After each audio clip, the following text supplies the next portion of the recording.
Bismillah. Assalamualaikum warahmatullahi wabarakatuh. Selamat sore teman-teman. Selamat datang di video presentasi kami. Semoga dimanapun teman-teman berada selalu dalam keadaan sehat walafiat dan dalam lindungan Allah Ta'ala. Amin ya rabbal alamin. Baik, perkenalkan kami dari kelompok 7 yang beranggotakan saya Nurlaila Sofia dan juga rekan saya Sri Kustini. Insya Allah pada kesempatan kali ini kami akan menyampaikan materi tentang pengembangan bahasa anak usia 4-5 tahun. Untuk mata kuliah pengembangan kognitif, bahasa dan kreativitas anak usia dini yang dibina oleh Bunda Nandini Huda Anggarasari, MPSI Psikolog. Baik, sebelumnya izinkan kami menyampaikan informasi perihal apa saja yang akan kami sampaikan pada kesempatan kali ini. Ada bagian yang pertama yaitu pengertian pengembangan bahasa, juga yang kedua aspek-aspek pengembangan bahasa anak usia 4-5 tahun dan juga ada otot-otot yang mempengaruhi perkembangan bahasa anak usia 4-5 tahun yang akan saya sampaikan. Dan yang keempat ada faktor-faktor yang mempengaruhi perkembangan bahasa dan juga ada stimulus yang mempengaruhi perkembangan bahasa anak usia 4-5 tahun yang insya Allah akan disampaikan oleh Ibu Sri Kustini. Kita langsung masuk ke dalam materi yang pertama yaitu pengertian pengembangan bahasa. Nah, menurut KBBI, arti dari pengembangan adalah proses atau cara yang dapat mengembangkan sesuatu. Sementara salah satu pengertian bahasa dalam KBBI sendiri adalah perkataan atau percakapan yang baik atau sistem lambung bunyi arbiter yang digunakan oleh anggota masyarakat untuk bekerja sama, berinteraksi, dan mengidentifikasi diri. Nah, dapat disimpulkan bahwa pengertian pengembangan bahasa adalah proses berkembangnya kemampuan menggunakan bahasa sebagai bentuk komunikasi. Nah, khusus untuk anak usia dini, pengembangan bahasa menurut Nur Giantoro merupakan bagaimana arahan agar anak-anak mampu menggunakan, mengekspresikan pemikirannya dengan menggunakan kata-kata dengan kata yang lain. Sementara menurut Permendikbud sendiri, pengembangan bahasa pada anak meliputi adanya suatu perwujudan suasana belajar dalam konteks bermain untuk perkembangan kematangan bahasa anak. Nah, jadi oleh karena itu proses pengembangan bahasa anak ini bisa dilakukan dengan bermacam-macam kegiatan bermain yang akan merangsang kemampuan anak tanpa adanya paksaan. Jadi kita bisa selipkan kegiatan atau pengembangan bahasa ini dalam kegiatan yang dilakukan bersama. Ada aspek-aspek pengembangan bahasa anak usia 4-5 tahun. Nah, pada usia 4 tahun, perkembangan bahasa atau kosakata anak sudah mencapai 4.000 sampai 6.000 kata. Dan anak dapat berbicara dalam kalimat 5 sampai 6 kata. Lalu hal ini terus berkembang hingga anak pada usia 5 tahun sampai perbendaharaan kata terus bertambah mencapai 5.000 sampai 8.000 kata. Rosmala Dewi mengatakan bahwa perkembangan bahasa anak usia 4-5 tahun ini memiliki tahapan sebagai berikut atau aspek-aspeknya sebagai berikut. Yang pertama, berbicara lancar dengan kalimat yang sederhana. Kemudian menyebutkan sebanyak-banyaknya nama benda, binatang, tanaman yang mempunyai warna, bentuk, atau menurut ciri-ciri tertentu. Kemudian yang ketiga, anak biasanya bercerita tentang kejadian di sekitarnya secara sederhana. Misalkan, Bu, tadi ada yang kebakaran. Itu salah satu contohnya. Kemudian yang keempat, mengurutkan dan menceritakan isi gambar seri. Biasanya ada 2-3 potongan gambar ya. Kemudian yang kelima, bercerita tentang gambar yang dia buat sendiri. Kemudian yang keenam, mengikuti 1-2 perintah sekaligus. Jadi misalkan kalau satu perintah itu tolong tunjuk bentuk geometri segitiga. Nah, itu satu perintah. Kalau kita mau tambahkan dengan satu perintah lagi, jadi 2 perintah sekaligus, kita collab-kan, kita tambahkan instruksi yang lainnya. Tolong tunjuk bentuk geometri warna kuning, lalu simpan di kotak warna putih. Nah, itu sudah masuk ke dalam dua perintah sekaligus. Seperti itu teman-teman. Kemudian yang ketujuh ada membuat sebanyak-banyaknya kata dari suku kata awal yang disediakan dalam bentuk lisan seperti ma. Kemudian nanti anak-anak akan melanjutkan mama atau malu. Jadi kita pancing anak dengan awalan suku kata, kemudian anak akan melanjutkan kata tersebut sesuai dengan pengalaman dan pengetahuannya. Baik, selanjutnya ada otot-otot yang mempengaruhi perkembangan bahasa anak usia 4-5 tahun. Nah, salah satu organ penting yang menunjang kemampuan berbicara adalah lidah.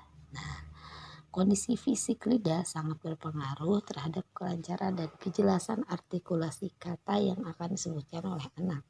Secara garis besar, otot yang terdapat pada lidah dibagi menjadi dua, yaitu otot intrinsik dan otot ekstrinsik. Nah, apa tuh otot intrinsik? Otot intrinsik adalah otot yang membentuk lidah, sedangkan otot ekstrinsik mengaitkan lidah ke struktur sekitarnya dan berperan dalam menentukan posisi lidah. Nah, otot-otot intrinsik dan ekstrinsik sendiri ini tuh ada bagian-bagiannya lagi. Nah, kita sebutkan dulu otot-otot intrinsik dulu ya teman-teman. Nah, otot intrinsik ini ada 4 jenisnya. Yang pertama ada longitudinal superior. Nah, apa tuh gitu longitudinal superior? Longitudinal superior adalah otot yang memungkinkan ujung lidah menekuk. Nah, biasanya ini menekuk. Otot ini juga berperan saat Anda atau kita melepat lidah ke atas. Nah, coba sama teman-teman dicoba gitu lidahnya dilipat ke atas. Nah, ini termasuk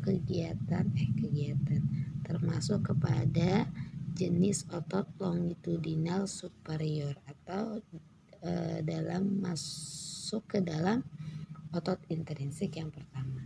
Kemudian longitudinal inferior ini yang kedua. Nah, ini biasanya merupakan otot yang berperan saat kita menekuk otot ke bawah dan memperpendek maupun memperpanjang lidah. Kemudian yang ketiga ada transversal. Nah, otot transversal ini adalah otot lidah yang berperan saat kita menjulurkan lidah dan membuatnya menjadi lebih panjang dan sempit. Gitu misalkan. Itu untuk otot transversal bisa dicoba ya teman-teman, dan teman-teman bisa jadi tahu gitu loh. Misalkan ketika teman-teman menjulurkan lidah kita, lalu kita jadi mengerti, oh ini menggunakan otot transversal tersebut. Kemudian yang keempat ada otot vertikal. Nah, sebagaimana kita tahu vertikal itu kan ke atas ya. Nah, otot vertikal lidah berperan saat lidah bergerak melebar ke dalam mulut sehingga mendorong bagian belakang gigi. Jadi ini melebar ke dalam mulut. Itu gerakan vertikal. Kemudian bagian yang kedua ada otot ekstrinsik lidah. Apa tuh otot ekstrinsik lidah? Apakah berbeda dengan otot sebelumnya? Nah, ini dia penjelasannya. Sama untuk otot ekstrinsik ini juga terbagi menjadi 4 jenis. Yang pertama ada genioglossus. Bacanya memang cukup sulit ya teman-teman, tapi tidak apa-apa. Nah, kita perlu tahu bahwa otot ini berbentuk seperti kipas dan merupakan penyusut sebagian besar bagian lidah. Nah, otot ini memungkinkan lidah bergerak lebih dalam, menjulur keluar, atau melakukannya secara bergantian dalam waktu yang cepat. Apalagi kalau untuk teman-teman yang bicaranya cukup cepat ya gitu, cas-cistusnya Masya Allah gitu, sangat cepat deh. Nah, disinilah ada otot genioglossus berperan. Kemudian yang kedua ada otot higlossus. Nah, otot higlossus ini berbentuk tipis dan berfungsi untuk menarik lidah kembali ke dalam rongga mulut. Kemudian yang ketiga ada styloglossus. Nah, bersama dengan otot higlossus yang sebelumnya, styloglossus ini berperan dalam menarik lidah ke belakang sehingga proses menelan bisa berjalan dengan lancar. Nah, jadi kalau misalkan higlossus itu menarik lidah kembali ke dalam rongga mulut, kalau styloglossus ini berperan menarik lidah ke belakang gitu. Ini untuk mempermudah ketika kita menelan. Jadi ketika kita menelan, kita pastinya dibantu oleh adanya lidah ini. Jadi lidahnya membantu kita untuk menelan atau memasukkan makanan ke dalam rongga mulut. Kemudian terus diturunkan ke kerongkongan atau tenggorokan, kemudian masuk ke dalam perut. Nah, selanjutnya ada yang keempat, palatoglossus. Nah, otot ini berfungsi untuk mengangkat lidah bagian belakang. Nah, itu dia otot-otot yang berperan dalam lidah kita ketika lidah kita atau kita mengeluarkan suara dari mulut kita. D. Faktor-faktor yang mempengaruhi perkembangan bahasa. Menurut Kemendikbud tahun 2013, faktor-faktor yang mempengaruhi komunikasi anak adalah kesehatan, kecerdasan, kondisi sosial ekonomi, jenis kelamin, keinginan untuk berkomunikasi, dorongan, jumlah dalam keluarga, urutan kelahiran, metode pelatihan anak, kelahiran ganda, hubungan dengan teman sebaya, dan kepribadian. Sedangkan yang E, stimulus yang mempengaruhi perkembangan bahasa anak usia 4-5 tahun. Menurut Yaukei tahun 1981, setidaknya ada beberapa stimulasi yang bisa dilakukan guru, di antaranya sebagai berikut. Yang pertama, pengembangan kefasihan berbahasa. Bisa mengadakan situasi pembicaraan yang bisa dimengerti dan diikuti anak. Memberikan kebebasan pada anak untuk memberi respon berdasarkan pengalaman dia sendiri dan menggunakan bahasa dia sendiri, serta mendorong anak untuk berbicara anak lain baik sendiri maupun dalam kelompok, sebagaimana dengan guru, sehingga lawan bicara anak mayoritas adalah teman sebayanya daripada guru. Dan yang kedua, pengembangan kemampuan sintaksis. Perkembangan ini meliputi menyusun permainan atau situasi di mana anak secara alamiah menggunakan fitur-fitur bahasa, menyediakan berbagai model fitur, guru, orang dewasa lain, dan teman sebayanya. Dan rekaman. Mengevaluasi secara hati-hati kelanjutan perkembangan, serta mengevaluasi dialek anak yang berbeda dengan standar bahasa Indonesia, sehingga bahasa yang digunakan guru tidak jauh berbeda dengan bahasa yang digunakan anak. Ketiga, pengembangan penguasaan kosakata yang meliputi menyusun pengalaman pembelajaran di bidang sains, pengetahuan sosio-matematika, kesehatan, dan keahlian kecakapan hidup yang memasukkan pembelajaran kosakata baru bagi anak. Selanjutnya, memastikan kosakata baru yang dipelajari tidak terlalu banyak sehingga mudah diasimilasikan oleh anak. Kemudian, menyusun pengalaman pembelajaran lanjutan yang membuat anak menggunakan kosakata baru secara alamiah dan membantu pengembangan konsep makna diri kata baru tersebut dari kata baru tersebut. Mengintegrasikan penggunaan bahasa dalam kehidupan sehari-hari baik di dalam maupun di luar sekolah. Yang keempat, pengembangan pengintegrasian kemampuan bahasa dalam kehidupan sehari-hari. Meliputi menyusun pengalaman pembelajaran yang membuat anak mendeskripsikan kehidupan di luar sekolah, kegiatan, tempat, dan benda-benda yang berhubungan dengan kehidupan pribadi anak.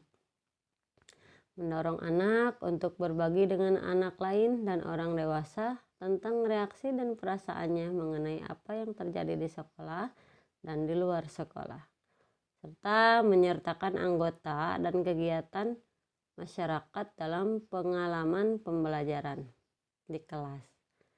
Dan yang terakhir, kelima, pengembangan kemampuan mengekspresikan diri sendiri yang meliputi menerima dan menghargai perasaan dari respon anak, menyusun situasi yang mendorong respon kreatif dan penggunaan imajinasi, menyediakan waktu dan tempat untuk anak berpikir dan berimajinasi dalam situasi yang tenang dan tanpa ancaman. Selanjutnya, mendorong penggunaan bahasa sebagai salah satu cara untuk mengorganisasikan ide, menyusun pengalaman pembelajaran dalam seluruh bidang pembelajaran untuk mendorong penggunaan bahasa dalam menyelesaikan masalah, melaporkan, membandingkan, dan mengevaluasi. Selanjutnya, menyusun pengalaman di mana anak bisa bekerja dalam tim sebanyak 2 atau 4 orang untuk mendorong penggunaan bahasa secara alamiah. Mengadakan umpan balik yang konstan dan interaksi verbal antara guru dan anak sebagai proses aktivitas belajar. Menyediakan kesempatan bagi anak untuk menyatakan sesuai baik secara formal maupun informal. Nah, demikianlah pemaparan dari kelompok kami mengenai materi pengembangan bahasa pada anak usia 4-5 tahun. Semoga ini bisa bermanfaat untuk kita semua dalam menambah wawasan mengenai perkembangan kognitif, bahasa, dan kreativitas anak PAUD. Mohon maaf apabila ada kekurangan dalam penyajian materi ini. Wabillahi taufiq wal hidayah. Wassalamualaikum warahmatullahi wabarakatuh.